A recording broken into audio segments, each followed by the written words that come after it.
Video complementario de la unidad 2.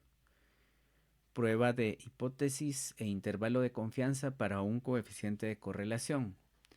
Estos temas, así como la covarianza, ahora los vamos a calcular a través de Excel y haremos comparaciones con R y Jamovi, así como algunos cálculos adicionales en Jamovi.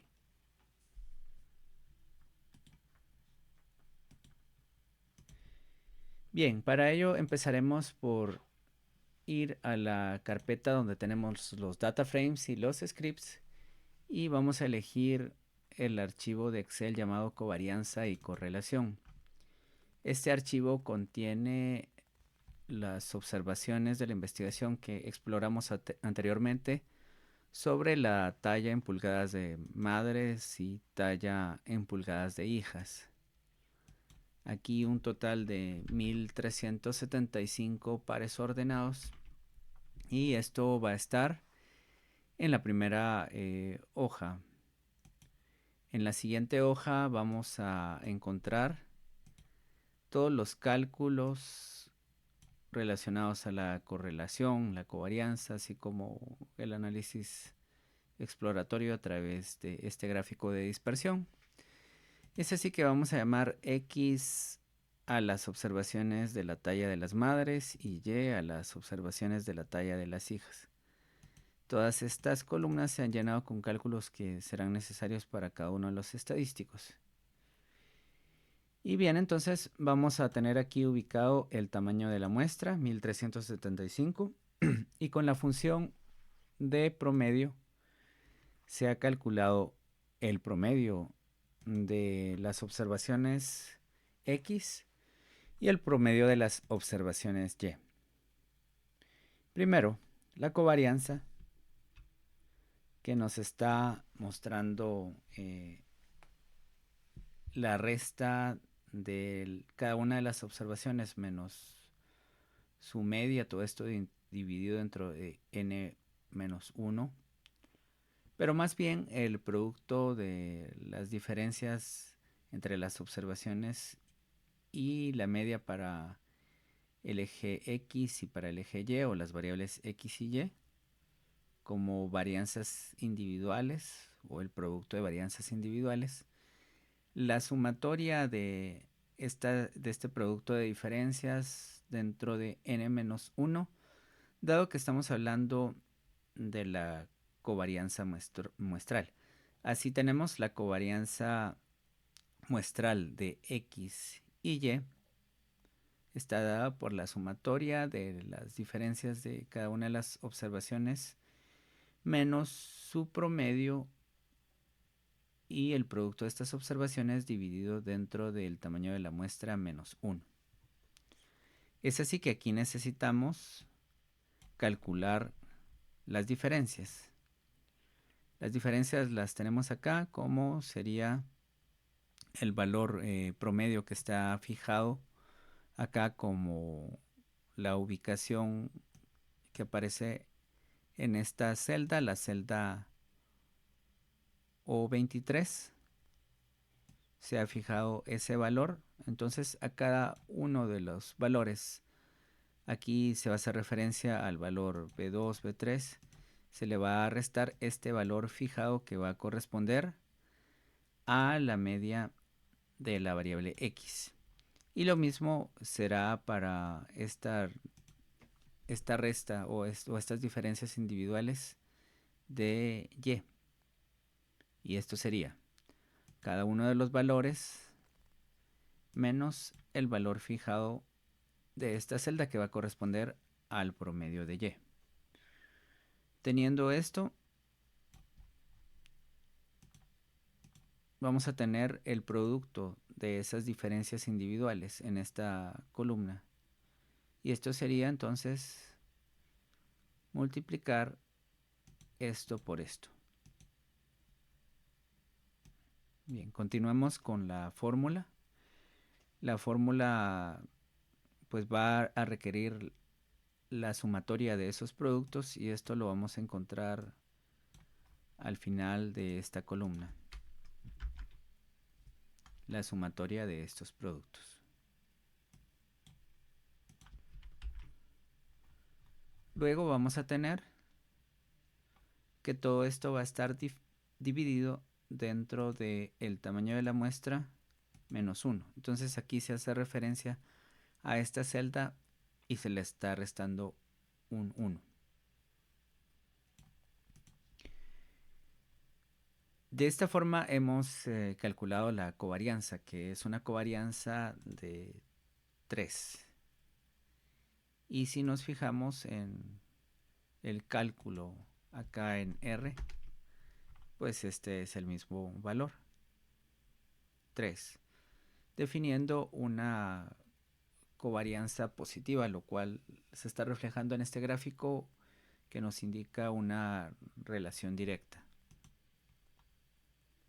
Bien, ya teniendo esto, ahora vamos a proceder a calcular la correlación. La correlación pues va a hacer lo siguiente: la covarianza que ya ha sido calculada dividido dentro del producto de las desviaciones estándar. Aquí es necesario hacer una corrección. Las desviaciones estándar muestrales, y aquí se van a presentar estas desviaciones estándar muestrales.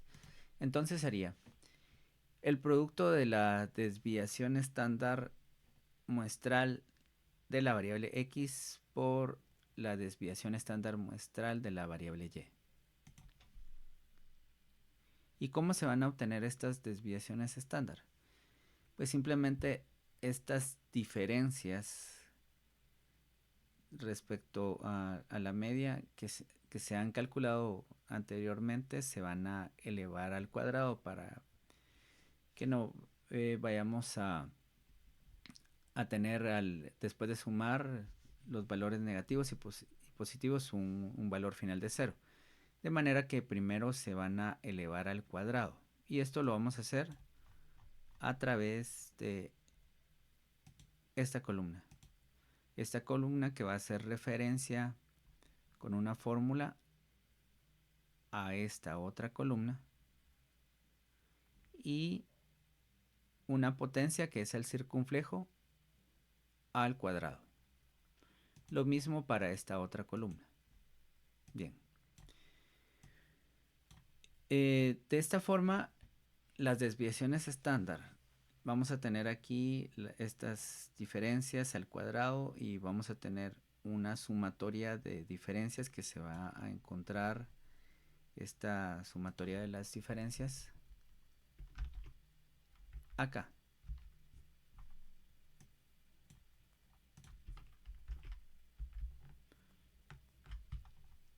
Y luego vamos a ver que en la fórmula, después de haber sumado estas diferencias al cuadrado para el eje o variable x, tener esta sumatoria y dividir dentro de n-1, de esto se va a obtener una raíz cuadrada. De manera que esta fórmula ya la encontramos acá.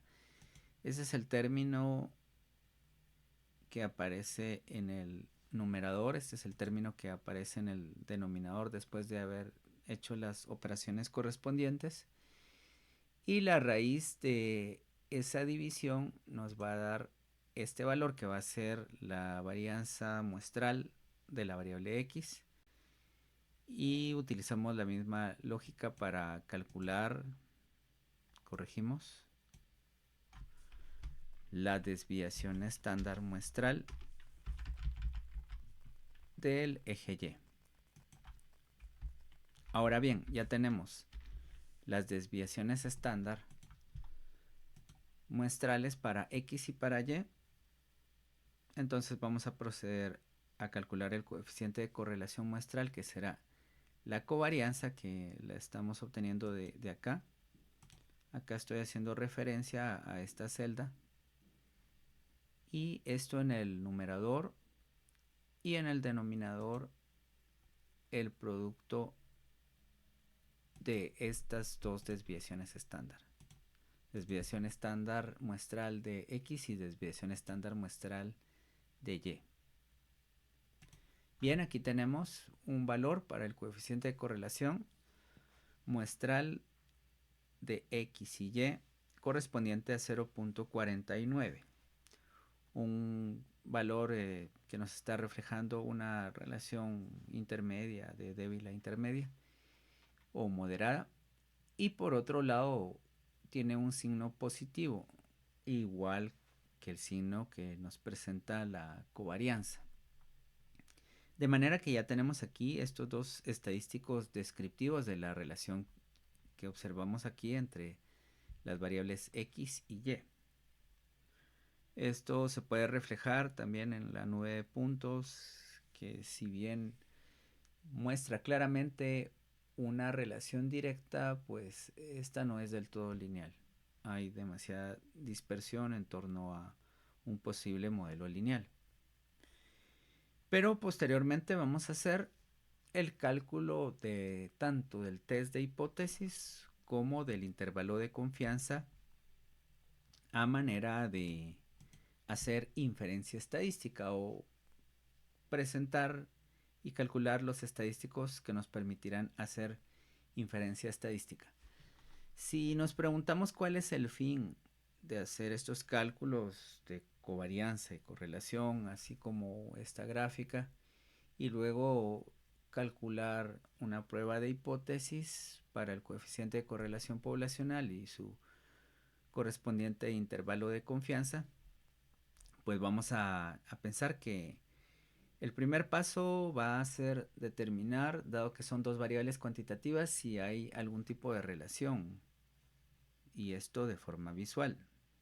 Si hay una relación, podemos, dado que esta relación es más o menos lineal, podemos pensar en calcular un coeficiente de correlación.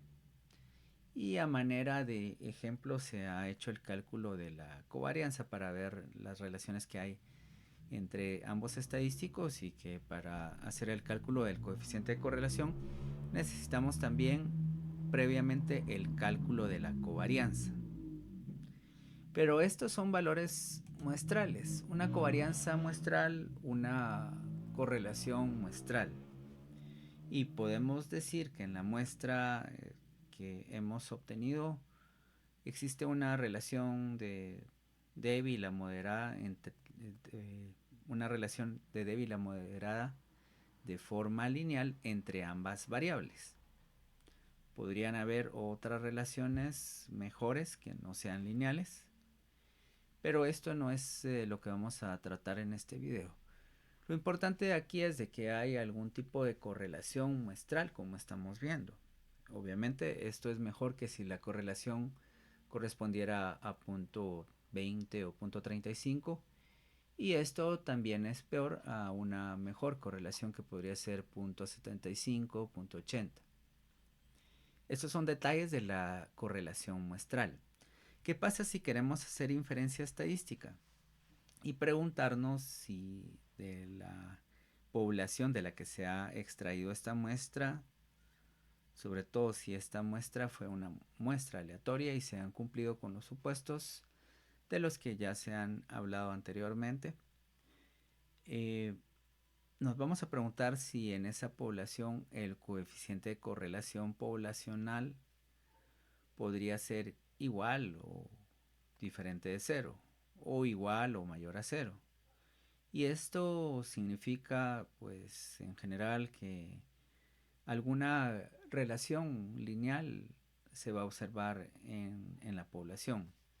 Si tenemos, por ejemplo, otros valores que no hemos utilizado en este estudio, en este muestreo, pues nos preguntamos si se puede cumplir esa relación entre ambas variables, esa relación lineal.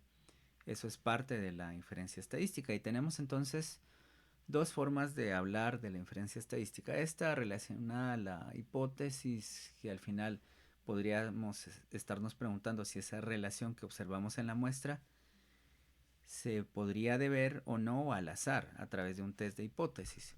Y por el otro lado, con los intervalos de confianza vamos a preguntarnos cuál fue la calidad de esa estimación puntual. y más allá de una estimación poblacional. Esto quiere decir que ¿cuál es la precisión con la que hemos estimado el parámetro correspondiente a la población? Bueno, parámetro poblacional, cuando lo analizamos, parece algo redundante, pero esa es la forma en la que se habla en estadística. Si la estimación de ese coeficiente de correlación poblacional, ya representado por esta letra griega, ya no es nuestro R, pues va a haber sido, ha sido calculado con suficiente o poca precisión. Una mayor precisión va a requerir, como vamos a ver más adelante, un mayor tamaño de muestra. Y si tenemos dos escenarios en los cuales se conserva el mismo tamaño de muestra, pero hay dos valores diferentes de coeficientes de correlación, uno más pequeño que el otro, pues entonces el intervalo de confianza del coeficiente de correlación más pequeño va a ser menos preciso. Pero pensemos en el concepto de precisión. Bueno, es una forma de hablar de la validez de nuestro estudio, en cierta manera. Mientras tenemos una mayor precisión en la estimación de un coeficiente de correlación, pues podemos entender mejor la realidad. Si en esa población de la que se extrajo la muestra, esa relación va a ser débil, moderada o fuerte. Eso pues lo podemos obtener después del cálculo del coeficiente de correlación con esa estimación o con esa evaluación de la precisión a través de un intervalo de confianza. Un intervalo de confianza más amplio va a ser poco preciso. Un intervalo de confianza menos amplio, más reducido, va a ser más preciso. Y así. De manera que otra de los aspectos importantes para el coeficiente de correlación es que con cierta probabilidad va a contener a ese coeficiente de correlación poblacional, el intervalo de confianza que vayamos a estimar. Y ese intervalo de confianza va a tener entonces por lo tanto un límite inferior y un límite superior. Bien, ya hemos llegado a calcular el coeficiente de correlación y la covarianza muestrales. Ahora vamos a hacer la prueba de T. Pues, ¿cómo se contrasta una prueba de hipótesis para el coeficiente de correlación? En primera instancia, la hipótesis de nulidad nos va a decir, pues, si lo pensamos de forma general, que no hay una relación entre esas variables. Si lo traducimos en términos estadísticos, vamos a pensar que la hipótesis nula nos dice que el coeficiente de correlación poblacional es igual a 0. Y esto es que no hay ninguna relación lineal o hay una relación lineal nula entre estas dos variables numéricas, x y y. Pues por lo tanto, la hipótesis alternativa nos va a decir que ese coeficiente de correlación va a ser diferente de 0. Si pensamos en una prueba de hipótesis de dos colas. Dado que ya conocemos el signo o la dirección de esta relación, tendría sentido, si vamos a utilizar una prueba de hipótesis de una cola, tener como hipótesis alternativa que el coeficiente de correlación va a ser mayor a 0, puesto que va a tener un valor positivo. Y si la relación hubiera sido indirecta, pues ahí tendría sentido hablar de una prueba de hipótesis de una cola con que ese coeficiente de correlación poblacional va a ser menor a 0, o sea, va a tener un valor negativo. Bien, entonces con esta lógica ya hemos pensado en cuáles pueden ser las alternativas de dos colas o de una cola para cada caso, dependiendo si la relación es directa o indirecta. Voy a calcular una prueba de t-de-student que nos va a permitir hacer el contraste de ese coeficiente de correlación de una cola, teniendo como hipótesis alternativa que ese coeficiente de correlación poblacional sea mayor a 1. Y aquí tenemos el modelo estadístico que va a ser una prueba de t-student. En el numerador vamos a encontrar el coeficiente de correlación muestral y en el denominador la raíz de 1 menos ese coeficiente de correlación al cuadrado, eso dividido dentro de n-2. Y vamos a pensar que van a haber para los grados de libertad el tamaño de la muestra menos 2, un término relacionado a cada uno de los pares de datos. De manera que al hacer este cálculo, coeficiente de correlación, que ya lo vamos a obtener de este que se ha calculado acá, dividido dentro de la raíz de 1 menos este coeficiente de correlación elevado al cuadrado, esto dividido dentro de n menos 2, o lo cual podría ser también el valor que tenemos acá de los grados de libertad, vamos a tener que t va a corresponder a 20. Esta t, como la vamos a ubicar del lado derecho de la campana o de esta distribución de t, pues va a tener un valor positivo. Esto es congruente con lo que estamos haciendo, un valor positivo. Y ya hemos definido aquí los grados de libertad, que es el tamaño de la muestra menos 2. Aquí está la fórmula. Y con un nivel de confianza de 0.05 o del 5%, vamos a tener entonces que para calcular nuestro valor crítico y nuestro valor P vamos a hacer las siguientes operaciones. Si ya hemos obtenido, bueno, antes haremos un paréntesis. Si ya hemos obtenido este valor de T de 20, si quisiéramos hacer uso de una tabla de valores críticos de T, tendríamos que buscar ese valor crítico en una tabla. Está subida a la plataforma en la unidad número 2.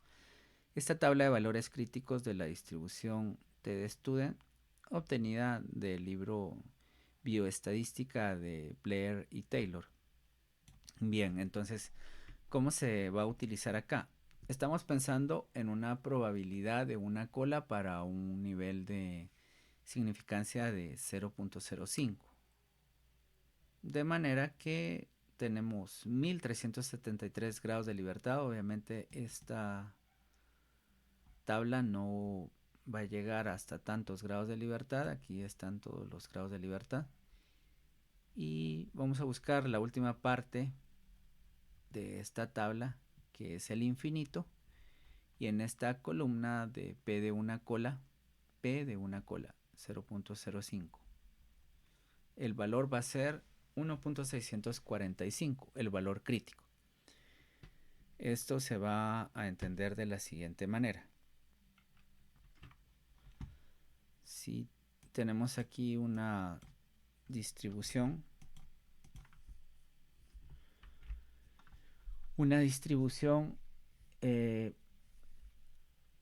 de t con un valor positivo de 1.645, cualquier valor calculado que sea mayor a 1.645, por ejemplo 1.97 o 2, va a estar en la zona de rechazo de la hipótesis nula, porque este es nuestro valor crítico. De manera que desde acá ya podemos saber si se va a aceptar o no la hipótesis nula, si vamos a aportar suficiente información para el rechazo, y si este es el valor crítico de una cola cuando estamos contrastando la hipótesis de que el coeficiente de correlación poblacional es mayor a 0, el valor crítico es 1.64 y por tanto 20 va a quedar en la zona de rechazo de la hipótesis nula. Ya podemos concluir que si hay una correlación estadísticamente significativa para las variables X y Y.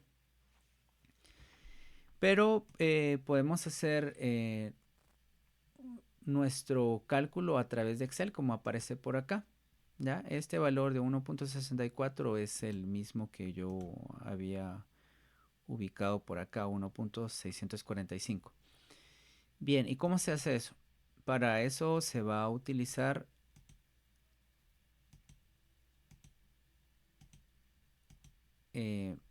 bueno, una función, ¿ya?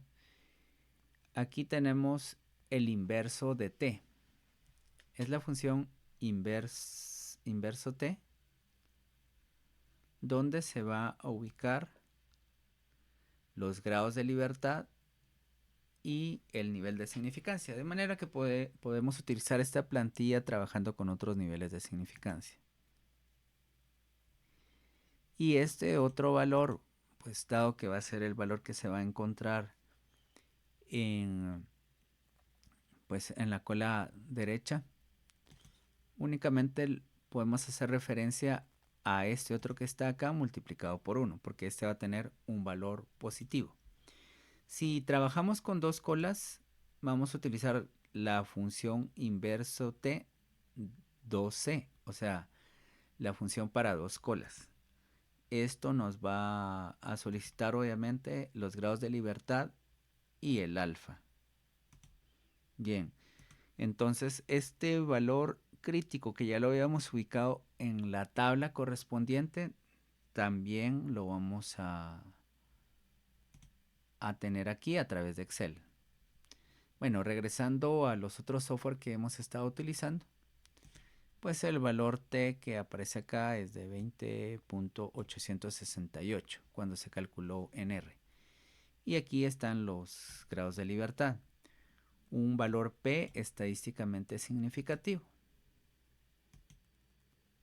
Ahora, cuando regresamos a Excel, ¿cómo vamos a convertir cada uno de estos valores en valores P? Ahí utilizamos la función distribución TN. Y esta va a solicitar para la prueba de hipótesis de una cola el valor de T que hemos calculado.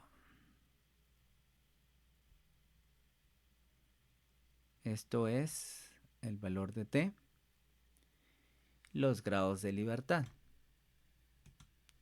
Aquí también tenemos la distribución T cola derecha. Es una función diferente. De la cola derecha pues vamos a requerir también el valor de T y los grados de libertad. La otra función que sería distribución T 2C es para una prueba de hipótesis de dos colas. Ahí vamos a requerir otra vez el valor de T y el valor de los grados de libertad. Sin embargo, es importante hacer una aclaración aquí que es muy fundamental para poder tener el valor que necesitamos. Cuando estamos hablando de una prueba de dos colas, quiere decir que vamos a tener como valor crítico este que aparece acá, 1.96 si nos estamos refiriendo a la cola derecha y menos 1.96 si nos estamos refiriendo a la cola izquierda.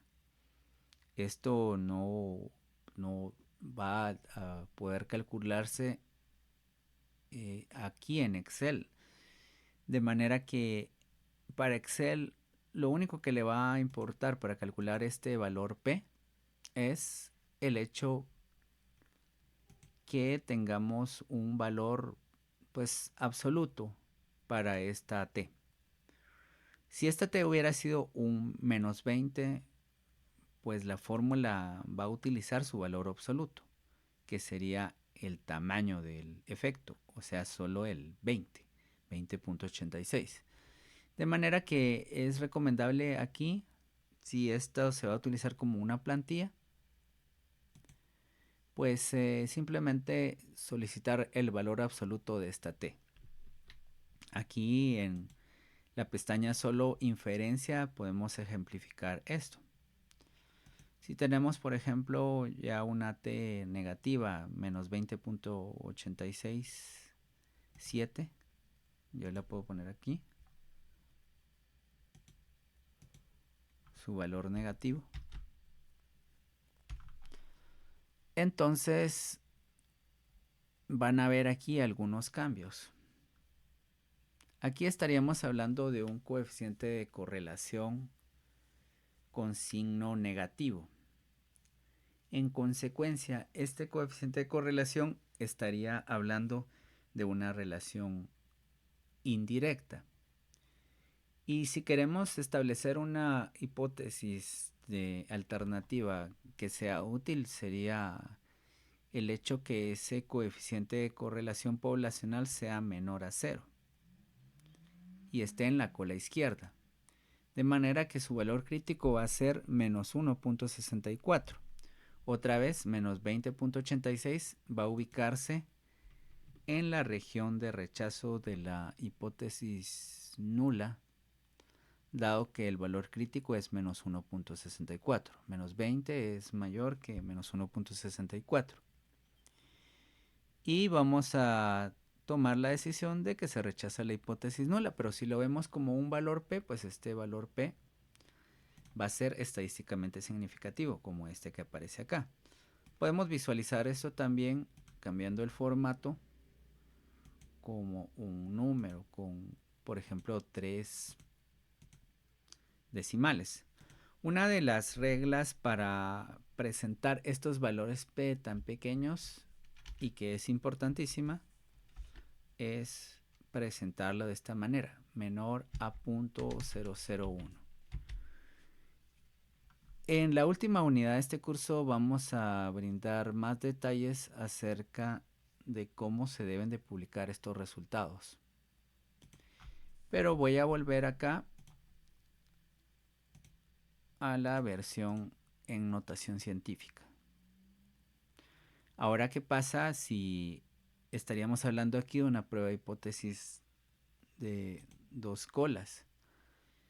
Pues este valor va a ser, el valor crítico acá debería ser menos 1.96, pero por problemas de Excel no lo está mostrando de esa forma. Solo sabemos que el valor crítico va a ser 1.96 tanto para la cola izquierda como para la cola derecha, de manera que acá, si estuviéramos hablando de una prueba de hipótesis de 2 colas, deberíamos de contrastar este menos 0.20 contra menos 1.96. Bien, y el valor P que aparece acá también es estadísticamente significativo. Bueno, pues tenemos acá ya todo lo relacionado a la prueba de hipótesis, que es una t-student. Ahora vamos a pensar en el intervalo de confianza. Bien, para calcular el intervalo de confianza de un coeficiente de correlación poblacional podemos tener diferentes opciones. Existe una opción que se discute en el libro de bioestadística de Blair que está basada en una observación de Fisher. Y ese para algunos autores parece ser un coeficiente de correlación más robusto. Sin embargo, vamos a calcular el que tradicionalmente suele utilizarse.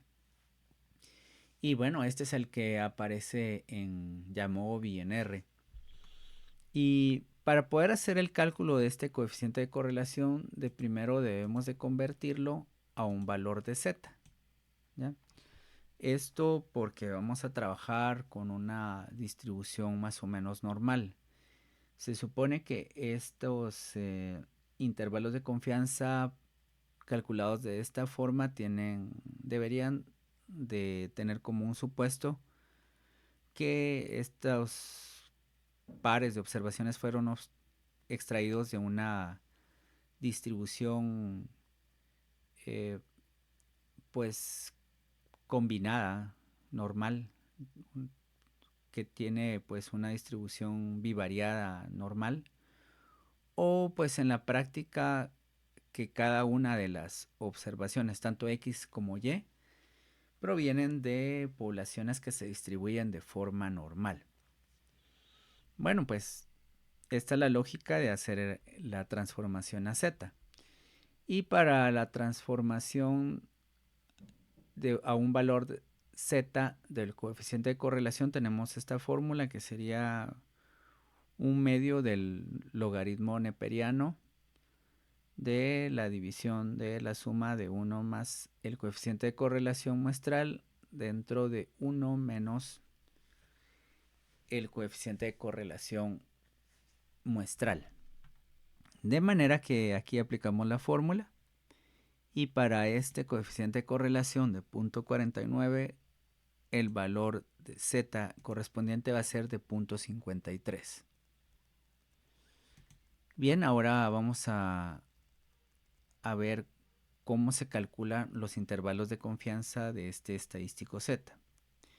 Y esto sería el límite inferior del intervalo de confianza para este z va a estar dado por z, que es nuestro coeficiente de correlación normalizado, menos este valor de z para 1 menos alfa dividido 2. Y esto va a ser 1 menos el valor de del error tipo 1 que hemos elegido, en este caso 0.05, dividido 2. ¿Ya? Dado que estamos hablando de una distribución normal, simétrica. Pues bien, el valor de z se va a obtener de la siguiente manera. Con la función distribución normal estándar inversa de pues 1 menos alfa o 0.05 dividido 2. Este es el valor de 1.96, la constante que se utiliza cuando tenemos un nivel de confianza del 95%. Bueno, entonces el otro límite lo vamos a establecer con, si el primero era z menos el valor de z menos 1 alfa al cuadrado dividido n menos la raíz de n menos 3. Ahora vamos a pensar que el límite superior para z va a estar dado por z más el valor de z de 1 a menos alfa medios dividido el tamaño de la muestra menos 3. Pero lo que vamos a obtener aquí después de aplicar la ecuación va a ser el intervalo de confianza para la forma z del coeficiente de correlación. Y nosotros no queremos el intervalo de confianza de la forma z transformada del coeficiente de correlación. Por lo tanto, debemos de regresar estos valores de los límites de z a los términos de r. Y para ello, pues tenemos que operar los datos de manera que hagamos la transformación inversa a términos de coeficiente de correlación. Entonces el límite inferior del coeficiente de correlación, aquí bueno también hay que hacer una pequeña corrección, porque ya va a ser el límite del coeficiente de correlación, en este caso poblacional. Es importante manejar adecuadamente cada uno de estos términos en función de diferenciar entre el estadístico y el correspondiente parámetro. Bien, esto se quedará pendiente, pero ya, bueno, está por acá.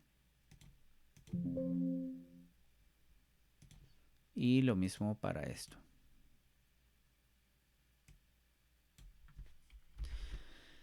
Si bien estoy haciendo este cambio, pues vamos a seguir analizando la ecuación que me permite calcular este intervalo de confianza ya para el coeficiente de correlación poblacional.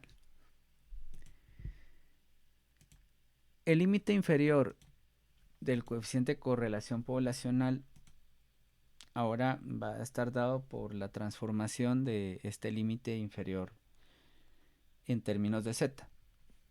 Y esto sería exponencial 2 por el límite inferior de z menos 1. Todo esto dividido dentro de exponencial 2 límite inferior de z más 1.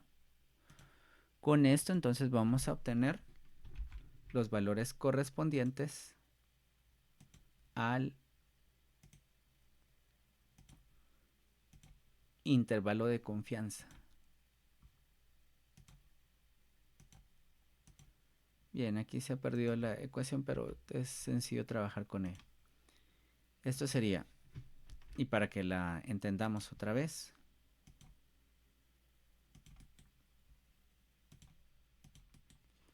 ¿cómo se obtiene esto?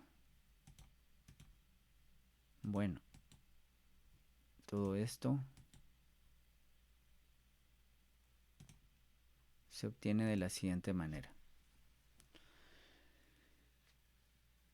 Y esto es el límite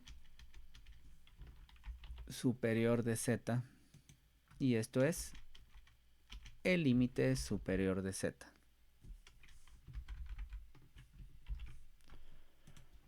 Ok, de manera que el valor que se ha obtenido por acá es 0.449 y el valor que se ha obtenido acá es 0.5298. Vamos a corroborar a través de R si ese es el correspondiente intervalo de confianza para nuestro coeficiente de correlación poblacional. Como ya se ha observado anteriormente, se corrió el script que se trabajó en la clase de R para este mismo caso de estudio. Y pues el coeficiente de correlación va a tener un intervalo de confianza del 95% de 0.449 a 0.529. ¿Es este? Sí, es este. Bien, entonces ya tenemos acá una idea de la precisión con la que fue estimado este coeficiente de correlación poblacional, que va de 0.44 a 0.52 o con cierta probabilidad este intervalo de confianza podría contener al verdadero intervalo, el intervalo que nadie conoce, que es el intervalo que se podría calcular en estos términos si tuviéramos los datos de toda la población. ¿Sí? Ahora bien, este intervalo pues se estimó de forma precisa. Esto tiene que ver con el tamaño de la muestra. Y para terminar el trabajo con Excel voy a explicar algunos detalles del tamaño de muestra, pero después vamos a trabajar algunos tópicos adicionales con Jamovi. Y bien, el primero es que de qué depende que un intervalo de confianza sea amplio o no lo sea. Bueno, como dije al principio de la clase, va a depender por un lado del tamaño de la muestra y por un lado del coeficiente de correlación que se ha calculado, el coeficiente de correlación muestral. Y aquí tenemos entonces el primer detalle que corresponde a la muestra. Z sabemos en esta fórmula que va a ser la transformación Z del coeficiente de correlación. Si a este coeficiente de correlación, que ahora no lo vamos a pensar en términos de Z, sino como R, es 0.49, pensemos. Si le restamos acá un término más grande, ¿sí? Un término más grande, este valor va a ir disminuyendo. Si le restamos a 0.49 un valor tan pequeño que tienda a 0, pues el intervalo de confianza el límite inferior va a estar muy cercano a 0.49. Eso sería una estimación excesivamente precisa. Entonces, acá tendríamos, por ejemplo, que si a 0.49 le restamos un valor de 0.09, el límite inferior, en términos generales, pues va a ser obviamente menor a 0.49. Pero si el valor que le vamos a restar, ese término que se le va a restar va a ser más grande, entonces ese valor del límite inferior va a ser todavía más pequeño. Eso quiere decir que estamos ampliando el intervalo de confianza hacia la izquierda y por lo tanto pues el intervalo va a ser más amplio. Lo mismo ocurre si estamos pensando a la derecha. ¿Y cómo va a reducirse o ampliarse ese límite volviéndose ese límite más pequeño? Bueno, si por ejemplo al dividir este valor que tengamos aquí, que pensemos que es un valor x, si este valor x se divide dentro de la raíz de n-3, si tenemos muestras más pequeñas, vamos a tener un numerador o vamos a tener que la división va de esto dentro de esto va a tener un valor más grande. Ahora bien, si tenemos muestras más grandes al dividir esto dentro de esto, pues obviamente vamos a tener valores aquí más grandes. Entonces vamos a analizar los dos casos. El primer caso es esto dividido dentro de una muestra más pequeña y esto dividido dentro de una muestra más grande. Lo que va a ocurrir es que le vamos a restar a este z o un valor más pequeño o un valor más grande. Si le restamos un valor más pequeño, entonces este intervalo de confianza, este límite inferior no se va a correr tanto hacia la izquierda. Si le vamos a restar un valor más grande, entonces esto es cuando la muestra es más pequeña y tenemos un valor aquí de la división más grande, entonces nuestro intervalo de confianza se va a correr más hacia la izquierda. Lo mismo va a pasar con el límite acá, el límite superior. Si esto lo dividimos dentro de un valor más grande, pues vamos a tener un valor x. Pero si esto lo dividimos dentro de un valor más pequeño, este valor x va a ser más grande. Entonces este resultado que le vamos a sumar a este z va a ser un valor que se va a correr más hacia la derecha. Por lo tanto, el intervalo va a ser más amplio. De manera que ya entendimos de forma intuitiva por qué muestras más grandes nos van a dar intervalos de confianza más reducidos y muestras más pequeñas intervalos de confianza más amplios. Y el otro término va a ser el coeficiente de correlación. ¿Qué pasa si tenemos acá un coeficiente de correlación más pequeño? Bueno, pues obviamente que lo que le restemos acá va a correrse más hacia la izquierda. Y lo mismo con el límite superior. Es así que para este cálculo del coeficiente de correlación vamos a entender que muestras más grandes y coeficientes de correlación más grandes podrían estar relacionados con intervalos de confianza más precisos, esto es, más reducidos. Veamos en la plantilla llamada solo inferencia cómo se puede ir probando diferentes coeficientes de correlación. Aquí tenemos el intervalo de confianza lo voy a fijar para una muestra ya no de este tamaño, sino que una muestra de 100 pares. Bien, aquí con 98 grados de libertad, pues se va a calcular una prueba de t, pero no es eso lo que nos interesa. Aquí vamos a tener que nuestro coeficiente de correlación, para redondearlo, lo voy a poner como 0.50. Ya es un valor más entendible. Y el tamaño de la muestra va a ser de 100 pares. Al hacerse todos los cálculos, tenemos que el intervalo de confianza va de 0.33 a 0.63. Esta es una estimación poco precisa. Y comparada con la estimación que teníamos antes, pues obviamente es poco precisa porque ahora solo tenemos 100 pares. Veamos qué pasa si disminuimos el coeficiente de correlación. Recordemos, 33 a 63, 0.40. Como mantenemos la misma muestra, el mismo tamaño de muestra, ya el intervalo se fue más abajo, acá en el límite inferior, y tiene otro valor acá para el límite superior. Sin embargo, la amplitud, que es menor a la que teníamos antes, pero esto es porque obviamente todo se cambió. Sin embargo, la amplitud es diferente. Veamos cuál es la amplitud de este intervalo. 55 menos 22 es esto. Mientras que antes teníamos 63 menos 33.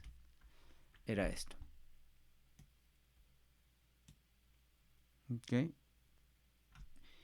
Y ambos intervalos, pues, obviamente son imprecisos. Aquí no hubo un cambio muy grande en el coeficiente de correlación. Pero ¿qué hubiera pasado si yo tenía un coeficiente de correlación más bajo todavía, 0.30? Bueno, pues esto se va de 0.11 a 0.46. ¿Cuál es la amplitud de ese intervalo? 0.46 menos 0.11. Una amplitud de 35. Esto sí cambia mucho con relación al primer coeficiente de correlación de 0.5, manteniendo esta misma muestra. Y regresamos al 0.5. Aquí tenemos entonces nuestro intervalo de confianza. Este intervalo de confianza, pues de 0.33 a 0.63, puede mejorar si aumentamos la muestra ahora a 1000. ¿Y qué pasa? Pues se va reduciendo de 45 a 54, una amplitud ahora de 11 unidades aproximadamente, o 9 unidades. Pero bueno, hemos visto cuáles son los efectos que va a tener la muestra y el coeficiente de correlación. Pero veamos qué pasa con la prueba de hipótesis y regresemos a ese 0.30 de coeficiente de correlación muestral, manteniendo una muestra de 100 unidades. ¿Esto es significativo? Pues sí, sigue siendo significativo. ¿Qué pasaría si tuviera solo 10 muestras y con este coeficiente de correlación de 0.3? Bueno, pues si lo que estamos contrastando acá es una t que va a corresponder a este coeficiente de correlación que no se ha calculado definitivamente, aquí deberíamos de calcular la t correspondiente a ese valor. Una t correspondiente a ese valor. Esto se puede agregar acá a la plantilla, pero en términos generales sería investigar cuál va a ser el t correspondiente dado un tamaño de muestra para este coeficiente de correlación poblacional. Lo importante acá es que hemos visto cómo el tamaño de la muestra y el coeficiente de correlación influyen sobre la amplitud del intervalo y por lo tanto la precisión de la estimación. Ahora vamos a ver algunos detalles adicionales a través del uso de Jamovi. Bien, guardo estos cambios. Y en Jamovi podemos trabajar con un paquete adicional que se encuentra en los módulos de la biblioteca de Jamovi llamado Esquí. Esquí es un programa adicional o un paquete que ha sido trabajado por los autores de este libro llamado Introduction to New Statistics, Cumming y Kalin Jagman. Pues tienen un paquete en R tanto como en Jamovi y una versión también para Excel para poder hacer inferencia estadística a través de intervalos de confianza. Veamos el paquete que nos muestra Jamovi. Y aquí tenemos lo correspondiente a una correlación. podemos hacer la estimación aquí de los coeficientes de correlación. Y existen dos formas de trabajar. Una ingresando datos y otra ingresando aquí los datos resumidos. Entonces veamos acá, suponiendo que tenemos un coeficiente de correlación de 0.50, similar al que habíamos establecido. Y el tamaño de la muestra, pues el tamaño que ya trabajamos anteriormente, que era 100, no toda la muestra de 1375. Y aquí nos aparece este intervalo de confianza que ya hemos calculado, de 0.33 a 0.63. Además vamos a tener acá un gráfico para este intervalo de confianza. ¿Cómo se va a interpretar este gráfico? Bueno, aquí aparece el coeficiente de correlación muestral, que es 0.5, y su límite inferior, que va de 0.33 aproximadamente a 0.63, con una distribución normal. Pues el cálculo ha sido establecido a través del mismo método que utilizamos en Excel. Existen otras formas, como la que ya comenté, que es una forma considerada robusta, a través de la distribución de f de Snedeker. Y existen también intervalos de confianza para coeficientes de correlación que no precisamente tengan una distribución normal, que realmente sea algo completamente diferente a una distribución normal. Esto es que deberíamos de pensar primero en calcular un coeficiente de correlación que no tenga una distribución normal, ya sea por el lado paramétrico o por el lado robusto. Sin embargo, sin salirnos del tema, vemos que aquí podemos encontrar cuál es ese intervalo de confianza. ¿Qué pasa si aumentamos el coeficiente de correlación, en este caso a 0.60? Se va a disminuir entonces, en cierta manera, esta amplitud del intervalo. ¿Sí? ¿Ocurre eso? Bueno, tenemos este 0.60 y va de 45 a 0.712. Luego vamos a buscar el valor, vamos a regresar al valor anterior, que era 0.5, y vamos a ubicar una muestra de 10.000 individuos. ¿Qué pasa con ese intervalo de confianza? Es tan preciso que ya no se ven aquí su límite inferior y superior. Bueno, vayamos a uno con una muestra de 5.000 personas o 500. Aquí está este intervalo y probemos con un intervalo de 3.000 personas. Y aquí pequeño. Pues a medida que tengamos muestras más grandes, por ejemplo 100.000, ya pareciera que hemos estimado con una precisión muy grande al intervalo de confianza, de manera que nos estamos acercando cada vez más al parámetro poblacional. No me gusta utilizar la palabra parámetro poblacional, aunque se utiliza en los libros de estadística, porque me parece que es redundante. Por lo tanto, hablaremos siempre de los parámetros. Y bueno, entonces, ¿qué pasa si tenemos ahora bien una muestra solo de 50 personas? De 50 personas, pues el intervalo está siendo más amplio. Y no digamos si solo vamos a tener 30 pares de datos. Se está volviendo más amplio. Lleguemos a únicamente 10 unidades.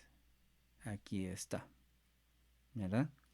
¿Qué ocurre con esto? Pues un concepto importante de la inferencia estadística de estar relacionando tanto la prueba de hipótesis como el concepto de intervalo de confianza.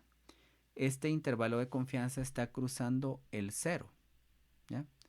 Al estar cruzando el cero, no podemos descartar que uno de los valores probables para el intervalo de confianza va a ser el cero de los valores del coeficiente de correlación poblacional.